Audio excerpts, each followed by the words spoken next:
Meus amigos, hora de continuar tirando dúvida dos nossos seguidores. A pergunta de hoje vem do Pedro Henrique.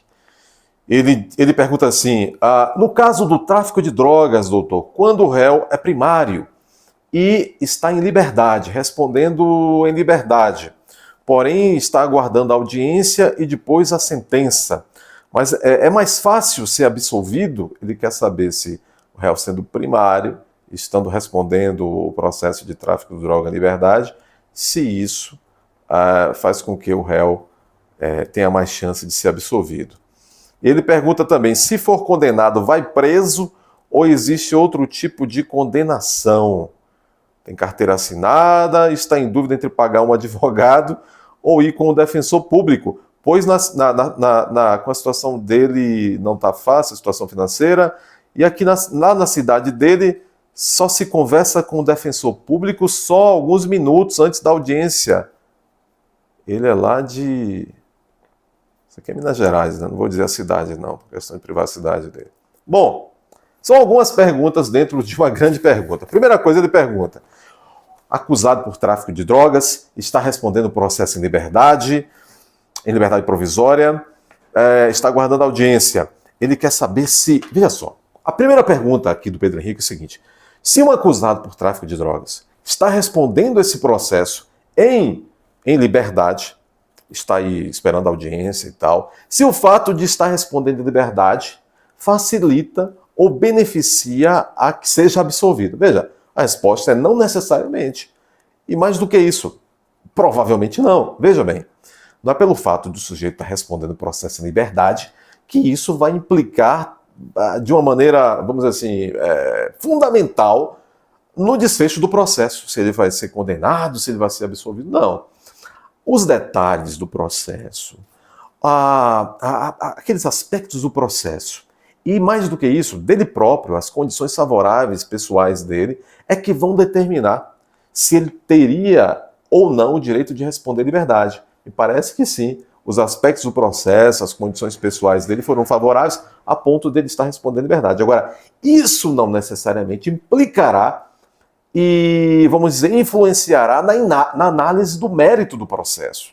Ou seja, o que vai definir se o sujeito vai ser absolvido ou condenado são outros aspectos, principalmente o conjunto probatório. Se o conjunto das provas vai apontar se ele praticou ou não uma ou algumas daquelas condutas previstas lá no artigo 33 da Lei de Drogas, que caracterizam o crime de tráfico de drogas. Se não tiver prova de que ele praticou uma ou alguma daquelas condutas, ele vai ser absolvido. Se tiver dúvida que ele praticou, também deverá ser absolvido. Se tiver provas robustas, será condenado, mesmo estando respondendo até o momento da condenação em liberdade. Respondi a primeira parte da pergunta dele. A outra parte da pergunta dele é o seguinte: tá bom, e se for condenado, vai preso ou tem outro tipo de condenação? Olha, em regra, o sujeito que for condenado pelo tráfico de drogas, ele vai cumprir essa pena, uma pena de reclusão, a depender do caso e de suas características pessoais também, sua vida pregressa, por exemplo, a depender do caso, ele vai preso, em regra. Aí vai cumprir ou em regime fechado inicial ou em regime aberto. Em alguns casos muito raros, em algumas exceções, a depender do caso, das circunstâncias e de suas também, vamos dizer assim, condições pessoais, ele poderá fazer jus, ter direito a que se aplique ao tamanho daquela pena o benefício do parágrafo 4º do artigo 33 da Lei de Drogas, que é o que se chama de tráfico privilegiado, que é uma causa de diminuição da pena. Em regra, quando se aplica ao sujeito condenado por tráfico esse benefício em cima da pena que seria imposta, a pena diminui tanto que ele acaba se enquadrando dentro daquele lapso, daquele tamanho de pena que a lei permite que o sujeito já comece cumprindo no regime aberto. Mas aí só se, de fato, o sujeito perfazer todos os requisitos para ter direito a esse benefício.